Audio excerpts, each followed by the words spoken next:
Welcome to Moussa TV బులెటిన్ల ముందుగా headlines.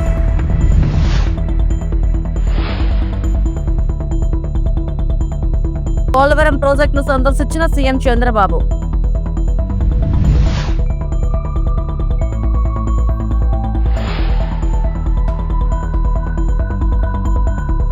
Congress పాలన ఎగవేతలు కూల్చివేతలతో నిండింది. కేటీఆర్ విమర్శ.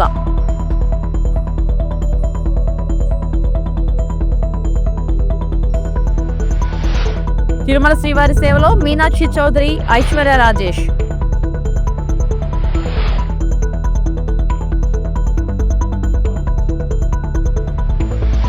వెనిజులాలో జరుగుతున్న పరిణామాల పట్ల భారత్ తీవ్ర ఆందోళన చెందుతుందని విదేశాంగ మంత్రి ఎస్ జైశంకర్ అన్నారు. అమెరికా, వెనిజులా ప్రభుత్వాలు చర్చించి ప్రజల శ్రేయస్సు, భద్రతకు ప్రాధాన్యత ఇవ్వాలని విజ్ఞప్తి చేశారు. లగ్జంబర్గ్లో ఆ దేశ ఉప ప్రధాని జేవియర్ బెట్టెల్తో జైశంకర్ సమావేశమయ్యారు. ద్వైపాక్షిక సంబంధాలు, పరస్పర సహకారంపై ఇరువురు సమీక్ష జరిపారు. ఐరోపాసా సమైక్యలో భారత్కు కీలక భాగస్వామిగా లగ్జంబర్గ్ ఉందని జైశంకర్ వివరించారు. ఈ సందర్భంగా వెనిజులా పరిస్థితులపై ఆందోళన వ్యక్తం చేసిన జైశంకర్ చాలా ఏళ్లుగా దేశంతో భారత్కు మంచి సంబంధాలు ఉన్నాయని తెలిపారు. తర్వాత లగ్జంబర్గ్ ప్రవాస భారతీయులతో జరిగిన సమావేశంలో ప్రసంగించిన జైశంకర్ ఆపరేషన్ సింధూర్ సమయంలో పాశ్చాత్య దేశాల కపటత్వం బయటపడిందని విమర్శించారు. One doesn't automatically follow from the other, in that respect, I mean, when it comes to AI, and for those of you who have an interest in anything digital, I would really urge you to follow that AI summit when it happens. You know, when a year ago, Prime Minister Modi was in France for the previous AI summit, and he made, I mean, what for us in India is a very obvious point, which is, you know, AI will have very strong cultural biases. So until there is a far more effective capture of the full diversity of data, you know, there will always be shortcomings in what AI capabilities are able to offer. So it's an interesting. You know, at one level it's an interesting cultural debate, or I would say almost like a global equity debate, but it's also one of the model of society that, you know, the US, for example, very strongly pushes the corporate side of it, that, you know, creativity is important, there should not be impediments to it, whereas you have a far more state-owned or state-influenced model coming out of China. In India and in Europe, in different ways, ours is very much more taking into account what public needs it would serve, what are the rights of the citizen, you know, what are the concerns about privacy.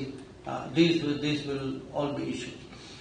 On the latter part of your question, which is, you know, can we really use it to support in a sense, an extension of the voting system beyond our boundaries. I don't think the challenge there is the medium.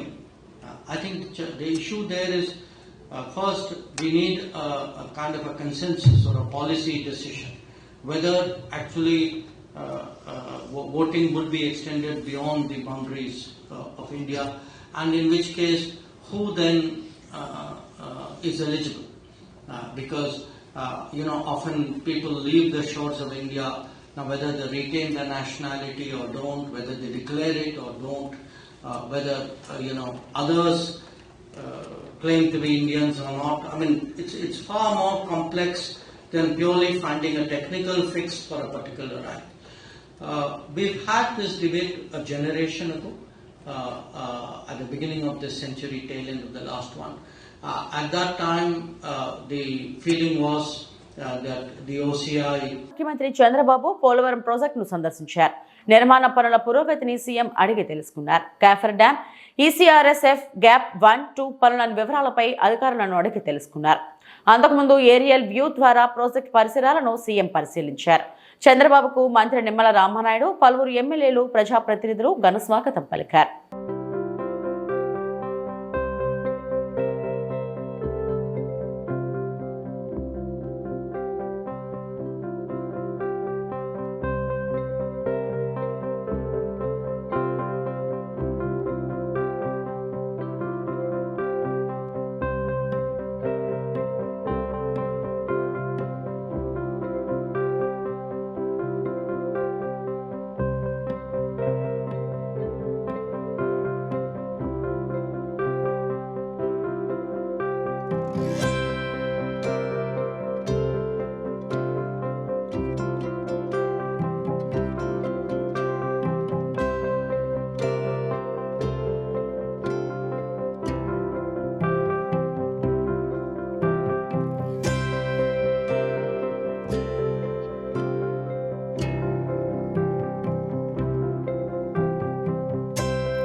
రాజధాని అమరావతిలో రెండో విడత భూ సమీకరణ ప్రారంభమైంది. తుళ్లూరు మండలం వడ్డమానూరులో MLA Shravan Kumar తో కలిసి మంత్రి నారాయణ భూ సమీకరణ ప్రక్రియను సిఆర్డీఏ యూనిట్ కార్యాలయాన్ని ప్రారంభించారు. రైతుల నుంచి భూ సమీకరణ అంగీకార పత్రాలు స్వీకరించారు. రెండో విడతలో 7 గ్రామాల్లో 16,670 ఎకరాలను సమీకరించనున్నారు. రాజధాని నిర్మాణాన్ని విస్తరించే క్రమంలో రెండో విడత భూ సమీకరణ చేపడుతున్నామని ఎమ్మెల్యే శ్రావణ్ కుమార్ స్పష్టం చేశారు. అంతర్జాతీయ విమానాశ్రయం, క్రీడా మైదానం వంటి వాటికి భూమి అవసరమని చెప్పారు. భూములు ఇచ్చిన రైతులకు కౌలుతో పాటు బ్యాంకు రుణాలు మాఫీపై సానుకూల నిర్ణయం తీసుకోవాలని ప్రభుత్వాన్ని కోరారు. 1768 ఎకరాలకి ల్యాండ్ పుల్లింగ్ కార్యక్రమాన్ని ఈరోజు ఆఫీస్ ఓపెన్ చేసి స్టార్ట్ చేశాం. ఈరోజు 3 రైతులు శ్రీ మైనేని సత్యనారాయణ గారు 4.01 ఎకరాలు ల్యాండ్ పుల్లింగ్కి ఇచ్చారు. అదేవిధంగా శ్రీ పి సాయి తరుణ్ గారు 1.75 ఎకరాలు ఇచ్చారు. అదేవిధంగా శ్రీమతి వడ్లమూడి శ్రీలక్ష్మి గారు 4.22 ఎకరాలు ల్యాండ్ ఇవ్వటం, దానికి సమ్మతిస్తూ ఫామ్ 1 ఈరోజు జరిగింది. ఈ కార్యక్రమంలో యాక్చువల్గా అనేక మంది రైతులు కూడా ఈరోజు పాల్గొన్నారు. అయితే ఈ యొక్క డిస్కషన్లో గౌరవనీయ శాసనసభ్యులు శ్రావణి గారు రైతులు అడుగుతున్నారని ఒక 2 విషయాలను యాక్చువల్గా నా ముందు 3 విషయాలు తీసుకొచ్చారు. ఆ 3 విషయాల్లో ఒకటి, ఈ విలేజ్ ఇన్ఫ్రాస్ట్రక్చర్ కూడా ఇమీడియట్గా చేయండి. రోడ్లు కావచ్చు, డ్రైన్స్ కావచ్చు, లేదా లైట్స్ కావచ్చు, అండర్గ్రౌండ్ డ్రైనేజ్ కావచ్చు. ఏదైతే 29 గ్రామాల్లో డిపిఆర్లు తయారు చేసి శాసనసభ్యులకు ఇస్తే వారు మళ్ళీ ఆ గ్రామంలో ఉండే వాళ్ళతో మాట్లాడటం, చిన్న మార్పులు చేర్పులు చేస్తే దాన్ని యాక్సెప్ట్ చేసి ఆల్రెడీ వర్క్ స్టార్ట్ చేశాము. 6 నెలలు అంటే వచ్చే వర్షాకాలం సీజన్ లోపల పూర్తి చేయమని ఆదేశించాం. కంప్లీట్ చేస్తాం. అదేవిధంగా ఈ గ్రామంలో కూడా చేయమని అడిగారు. అయితే దానికి ఏంటంటే దీని చుట్టుపక్కల ఏదైతే ల్యాండ్ పుల్లింగ్ ఇస్తున్నారో దాని లెవెల్స్ అవన్నీ ఫైనల్ కావాలి. దానికి కొంత సమయం పడుతుంది. అంటే ఒక 2 నెలలు, 3 నెలలు, 4 నెలలు అది లెవెల్స్ కంప్లీట్ చేయించి అది అయిన తర్వాత ఇమీడియట్గా ఇక్కడ కూడా డిపిఆర్లు చేసి శాసనసభ్యులకు ఇవ్వడం జరుగుతుంది. వారు ఎక్కడున్న గ్రామంలో వాళ్ళతో మాట్లాడి మార్పులు ఏర్పాటు చేస్తే అది చేస్తూ ముందుకు పోతామని తెలియజేస్తున్నాను. అదేవిధంగా మాకు ల్యాండ్స్ తీసుకుంటున్నారు. 2015 జనవరి 1 అప్పుడు నోటిఫికేషన్ ఇచ్చింది. తర్వాత సింగపూర్ వాళ్ళ దగ్గర డిజైన్ చేయించడానికి దానికి 8 నెలలు పట్టింది. నార్మన్ ఫాస్ట్ వాళ్ళు అందరినీ కాంట్రాక్ట్ చేయడానికి కొంత టైం పట్టింది. అయితే ఈసారి ఎగవేతలు, కూల్చివేతలతో కాంగ్రెస్ పాలన కొనసాగుతుందని, అందుకే ఆ పార్టీని తరిమి కొట్టడానికి ప్రజలు సిద్ధంగా ఉన్నారని BRS working president Kalvakuntla Taraka Ramarao అన్నారు. ఖమ్మంలో బుధవారం నిర్వహించిన నూతన సర్పంచ్ అభినందన సభలో ఆయన మాట్లాడుతూ రేవంత్ సర్కార్పై ధ్వజమెత్తారు. క్వార్టర్ ఫైనల్ సర్పంచ్ ఎన్నికలను ఉద్దేశించి మంచి ఫలితాలు వచ్చాయి. సెమీఫైనల్లో మంచి ఫలితాలు వస్తాయి. చివరికి ఫైనల్లో విజయం మనదే. వచ్చేది బీఆర్ఎస్ ప్రభుత్వమే. యూరియా బస్తాలు దొరకడం లేదని రైతన్నలో చెబుతున్నారు. పాలిచ్చే గేదెను వదులుకొని తన్నే దున్నపోతను గెలిపించారని నేను వారితో చెప్పా. అయిపోయిందేదో అయిపోయింది. వచ్చేది బీఆర్ఎస్ అని రైతులు నాతో చెప్పారు. రైతులు ఎంత క్లారిటీగా ఉన్నారో అర్థమైందని అన్నారు. ముఖ్యమంత్రి కాబోతా ఉన్నారని చెప్పి పెద్దలు ఉపేందర్ రెడ్డి గారు చెప్తా ఉన్నారు. ఇది నా మాటో మీ మాటో కాదు. అక్కడి నుంచి ఇక్కడి దాకా వస్తూ ఉంటే ప్రజల స్పందన, ప్రజల హావభావాలు, వారి మాటలు ఇవన్నీ కూడా వింటా వచ్చినాను. మధ్యలో ఒక దగ్గర కొద్దిసేపు టీ తాగుదామని ఆగినాం. అక్కడ పాలేరు నియోజకవర్గం ఎంటర్ అయిన తర్వాత టోల్ గేట్కి యువతల కొద్దిసేపు ఆగినాం. ఆగితే 2-3 రైతన్నలు వచ్చారు. వచ్చి వాళ్ళ గోడు చెప్పుకుంటున్నారు. పాలేరు వాళ్ళు, అన్నా మా ఎమ్మెల్యే గారు ఇప్పుడు మంత్రిగా ఉన్నారు, వ్యవసాయ మంత్రి గారు మా జిల్లా, 2 ఉన్నారు, ఉప ముఖ్యమంత్రి కూడా మా జిల్లానే, 3 మంత్రులు, 3 మొనగాళ్ళు ఉన్నారు. కానీ దురదృష్టం ఒక్క యూరియా బస్తా దొరకడం లేదు. ఎవరికి చెప్పుకోవాలి మేము, ఎవరికి చెప్పుకోవాలా అని రైతన్నలు వచ్చి అడుగుతుంటే వారిని నేను ఒకటే అడిగిన, మరి మార్పు మార్పు అన్నారు, మార్పు మార్పు అని ఓటేశారు, బాగున్నదా మార్పు అని అడిగిన. అంటే ఏం చెప్పాలన్నా, సరే జరిగింది జరిగింది, పాలిచ్చే గేదెని వద్దనుకుని తన్నే దున్నపోతుని తెచ్చుకున్నాము, తప్పదు కదా, అనుభవించక తప్పదు కదా అని చెప్పారు. రైతులు కూడా బాధపడతా ఉన్నారు. ఇవాళ నేను స్పష్టంగా చూస్తా ఉన్నా, ఖమ్మం నిజానికి అధికార పార్టీకి ఎంతో కొంత అడ్వాంటేజ్ ఉంటుంది. మీకు గుర్తుండాలి, మనం అధికారంలో ఉన్నప్పుడు పంచాయతీ ఎన్నికలు పెడితే కనీసం కాంగ్రెస్ వాళ్ళు ఎన్ని గెలిచారయ్యా అంటే వేళ్ల మీద లెక్క పెట్టుకోదగ్గ సంఖ్యలో తప్ప పర్ఫార్మెన్స్ లేదు. 10% లోపల తప్ప గెలిచిందేమీ లేదు. కానీ వాళ్ళ రాష్ట్ర వ్యాప్తంగా ఒక్క ఖమ్మంలోనో కొత్తగూడెంలోనో కాదు, రాష్ట్ర వ్యాప్తంగా కనుక చూసినట్టయితే 40% సర్పంచులు మన వాళ్ళు గెలిచారంటే ఇది మామూలు విషయం కాదు. అది కూడా 2 ఏళ్ల లోపే. 2 ఏళ్ల లోపు జరిగిన ఎన్నికల్లో పరిస్థితి ఇట్లా ఉంది అంటే రానున్న రోజుల్లో పరిస్థితి ఎట్లా ఉండబోతోందో. తిరుమల శ్రీవారిని నటీమణులు మీనాక్షి చౌదరి, ఐశ్వర్య రాజేష్ బుధవారం ఉదయం దర్శించుకున్నారు. అనంతరం వైకుంఠ ఉత్తర ద్వార ప్రవేశం చేశారు. దర్శనం అనంతరం రంగనాయకుల మండపంలో పండితులు వారికి ఆశీర్వచనం చేసి స్వామివారి తీర్థ ప్రసాదాలను అందజేశారు. తాను నటించిన అనగనగా ఒక రాజు చిత్రం జనవరి 14న విడుదల కానున్న నేపథ్యంలో శ్రీవారిని దర్శించుకున్నట్టు మీనాక్షి చౌదరి తెలిపారు. నాగ చైతన్యతో ఓ చిత్రంలో నటిస్తున్నట్లు తెలిపారు. వైకుంఠ ద్వార దర్శనాలకు టీటీడీ అద్భుతంగా ఏర్పాట్లు చేసిందని ఐశ్వర్య రాజేష్ అన్నారు.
మార్నింగ్ ఇది మన రిలీజ్ ముందు ఒక దర్శన్ అయితే నేను చాలా హ్యాపీ.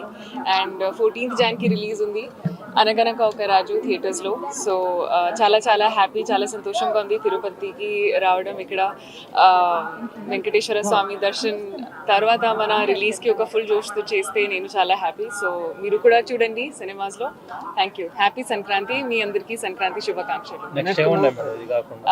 అది ఒక నాగ చైతన్య గారితో ఒక సినిమా ఉంది. సో అది మిడ్ ఆఫ్ ఈ ఇయర్ రిలీజ్ అవుతుంది. అండ్ ఇంకా చాలా ఉన్నాయి. అది ఒకసారి ప్రొడక్షన్ హౌస్ ఒక ఫార్మలీ అనౌన్స్ చేస్తే నేను చెప్తాను. Wish you all happy Sankranti.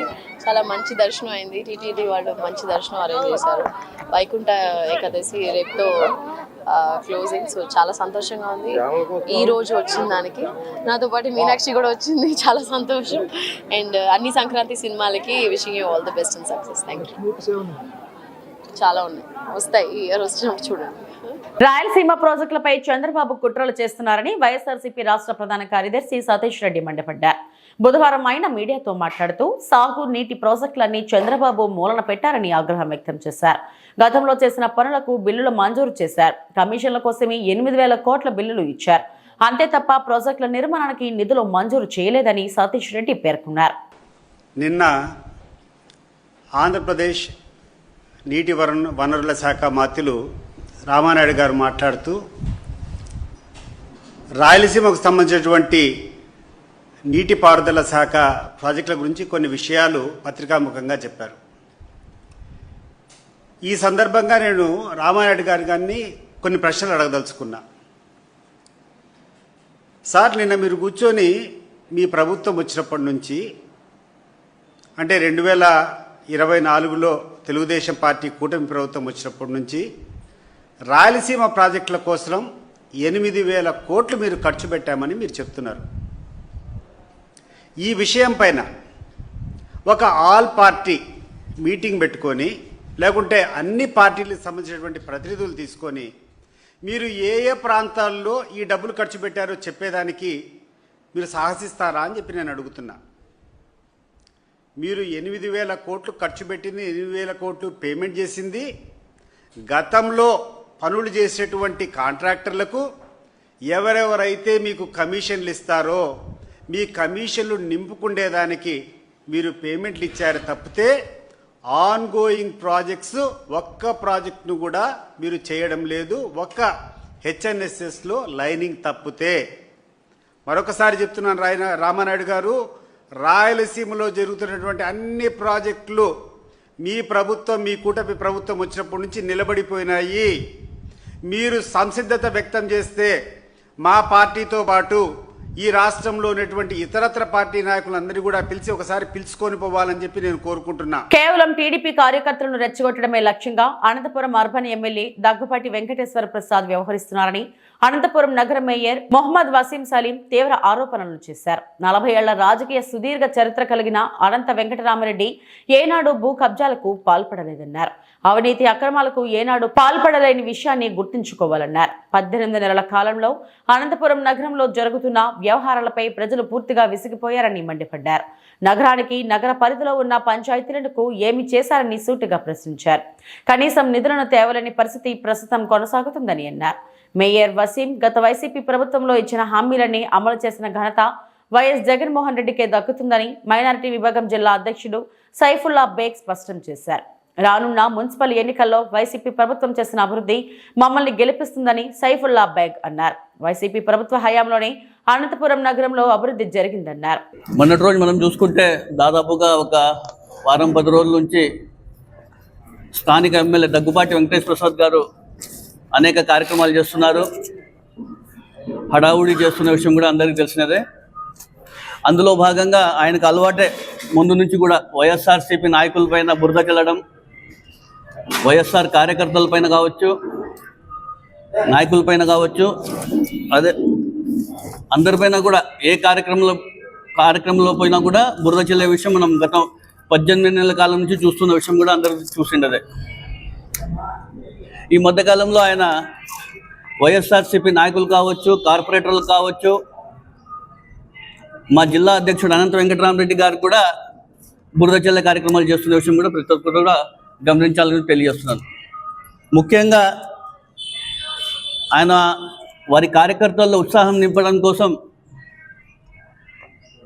YSRCP నాయకులపైన బురద చల్లితే వాళ్ళ కార్యకర్తల్లో ఉత్సాహం వస్తుందని చెప్పుకుంటే కన్నా అది తప్పని చెప్పి కూడా నేను తెలియజేస్తున్నాను.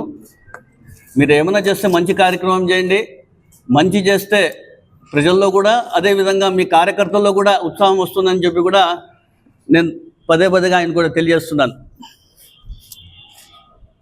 మా నాయకుడు అనంత వెంకటరామరెడ్డి గారి గురించి మాట్లాడుతున్నారు. ఆయనే అంటున్నారు అనంత వెంకటరామరెడ్డి గారు 40 సంవత్సరాల రాజకీయాలు చేస్తున్నారని చెప్పేసి. అవును, అందరికీ తెలిసిన విషయమే. 40 ఏళ్ళుగా అనంత వెంకటరామరెడ్డి గారు ఎక్కడ అక్రమాలకి తావీయకుండా ముందుకు పోయిన విషయం కూడా మీ అందరికీ తెలియజేస్తున్నాను. 40 ఏళ్ళుగా అనంత వెంకటరామరెడ్డి గారు భూ కబ్జాలు చేయలేదు, భూ కబ్జాలు చేయించలేదు విషయం కూడా మీ అందరికీ తెలియజేస్తున్నాను. 40 ఏళ్ళుగా అనంత వెంకటరామరెడ్డి గారు రౌడీలని గూండాలని ఎప్పుడు వెనక్కి వేసుకో వచ్చిన విషయం కూడా ఎప్పుడు వేసుకొని రాలేదని కూడా మీ అందరికీ తెలియజేస్తున్నాను. 40 ఏళ్ళుగా అనంత వెంకటరామరెడ్డి గారు ఎప్పుడు కార్యకర్తల్ని 40 ఏళ్ళుగా అనంత వెంకటరామరెడ్డి గారు ఎప్పుడు అవినీతిని ప్రోత్సహించలేదు. ఆయన చట్టాలని గౌరవిస్తూ ముందుకు వెళ్తున్న విషయం కూడా ప్రజలందరూ ఒకసారి గమనించాలని తెలియజేస్తున్నాను. అనంతపురం జిల్లా తాడిపత్రి బలిజ సంఘ నూతన కార్యవర్గ సమావేశాన్ని ఏర్పాటు చేశారు. ఈ కార్యక్రమానికి తాడిపత్రి మున్సిపల్ చైర్మన్ జేసీ ప్రభాకర్ రెడ్డి ముఖ్య అతిథిగా హాజరై కార్యవర్గ సభ్యులచే ప్రమాణం చేయించారు. తాడిపత్రి బలిజన సంఘం నూతన కార్యవర్గ ప్రమాణ స్వీకారం శ్రీనివాసపురంలో శ్రీకృష్ణదేవరాయ కమ్యూనిటీ హాల్లో ఏర్పాటు చేశారు. సంఘం అధ్యక్షులుగా మ్యాన్సూల్ ప్రసాద్ ఏకగ్రీవంగా ఎన్నుకున్నారు. ఆయనతో పాటు మిగిలిన కార్యవర్గ సభ్యులు ప్రమాణ స్వీకారం చేశారు. సందర్భంగా జేసీ ప్రభాకర్ రెడ్డి మాట్లాడుతూ తమ కుటుంబానికి బలిజ సంఘానికి విడదీరాని సంబంధం ఉందన్నారు. పదవి తీసుకోవడం ముఖ్యం కాదు కానీ సమర్థవంతంగా నిర్వహించడం ఎంతో అవసరమన్నారు. కార్యవర్గంలో అప్పటికప్పుడు 3 మహిళలకు డైరెక్టర్లుగా నియమించుకోవాలని జేసీ ప్రభాకర్ రెడ్డి సూచించడంతో గాయత్రి, హేమలత, సాయి సృజనలను నియమించారు. హాజరైన వారికి అభినందనలు తెలిపారు. కార్యక్రమంలో తాడిపత్రి పట్టణంలో బలిజ సంఘం పెద్ద ఎత్తున పాల్గొన్నారు. అందరితో కలిసి మెలిసి ఐకమత్యంతో విశ్వాసంతో కర్తవ్యాలను అంతర్దేశాలను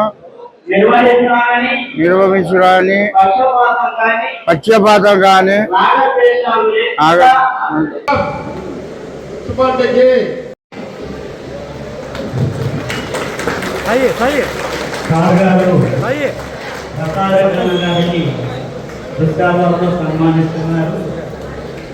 బీపీ సమగ్ర అభివృద్ధికి చట్టబద్ధమైన బీసీ సబ్ ప్లాన్ అమలు చేయాలి. Telangana Rajyadhikara party demand. SC, ST sub plan తరహాలోనే వెనుకబడిన తరగతుల బీసీలు సమగ్ర అభివృద్ధి కోసం చట్టబద్ధమైన బీసీ సబ్ ప్లాన్ ను తక్షణమే అమలు చేయాలని తెలంగాణ రాజ్యాధికార పార్టీ ఆదేశాల మేరకు ఈరోజు కలెక్టరేట్ కార్యాలయంలో చేరుకొని కలెక్టర్ రాహుల్ రాజుకు వినతి పత్రం సమర్పించారు. ఈ సందర్భంగా తెలంగాణ రాజ్యాధికార పార్టీ రాష్ట్ర కార్యదర్శి బి నగేష్ మాట్లాడుతూ తెలంగాణ రాష్ట్ర జనాభాలో సగానికి పైగా ఉన్న బీసీల సామాజిక ఆర్థిక పరిస్థితులు మెరుగుపడాలంటే ప్రత్యేక బడ్జెట్ కేటాయింపులు మరియు చట్టపరమైన రక్షణ తప్పనిసరిగా అవసరమని పార్టీ నాయకులు పేర్కొన్నారు. ఎస్సీ, ఎస్టీలకు అమలవుతున్న సబ్ ప్లాన్ తరహాలోనే బీసీలకు కూడా ప్రత్యేక సబ్ ప్లాన్ ను ఏర్పాటు చేయాలని వారు స్పష్టం చేశారు. కామారెడ్డి డిక్లరేషన్ లో భాగంగా కాంగ్రెస్ పార్టీ బీసీలకు ప్రతి బడ్జెట్ లో 20,000 కోట్లు కేటాయిస్తామని ఇచ్చిన హామీని అమలు చేయాలని తెలంగాణ రాజ్యాధికార పార్టీ డిమాండ్ చేస్తుందని అన్నారు. ఈ సందర్భంగా పార్టీ ప్రధాన డిమాండ్లను గురించి మాట్లాడారు. కార్యక్రమంలో జిల్లా అధ్యక్షులు యాదగిరి గౌడ్, జిల్లా కోశాధికారి రాములు, శేఖర్ నేత తదితరులు పాల్గొన్నారు. పార్టీ రాష్ట్ర కార్యదర్శిగా నగేష్ ముద్రాజ్ ఆధ్వర్యంలో ఈరోజు పెద్ద కలెక్టర్ గారికి రిప్రజెంటేషన్ ఇవ్వడం జరిగింది.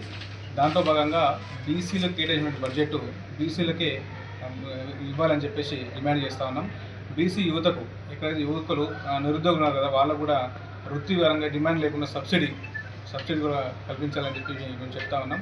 బీసీలకు ఎక్కడ కూడా అన్యాయం జరగకూడదు. బీసీలకు మేమెంతో మాకంతా కాబట్టి బీసీ సబ్సిడీలో అందరికీ సమానంగా హక్కులు కల్పించాలి. ఆ డబ్బు కూడా మాకు సమానంగా రావాలని చెప్పేసి మేము కోరుతా ఉన్నాం. తరఫున తీర్మార్మల గారి ఆదేశాల మేరకు ఈరోజు మెదక్ కలెక్టర్ గారికి రిప్రజెంట్ ఇవ్వడం జరిగింది. ఇవి ఇప్పటివరకు నా బులెటిన్ అప్డేట్స్. నమస్తే.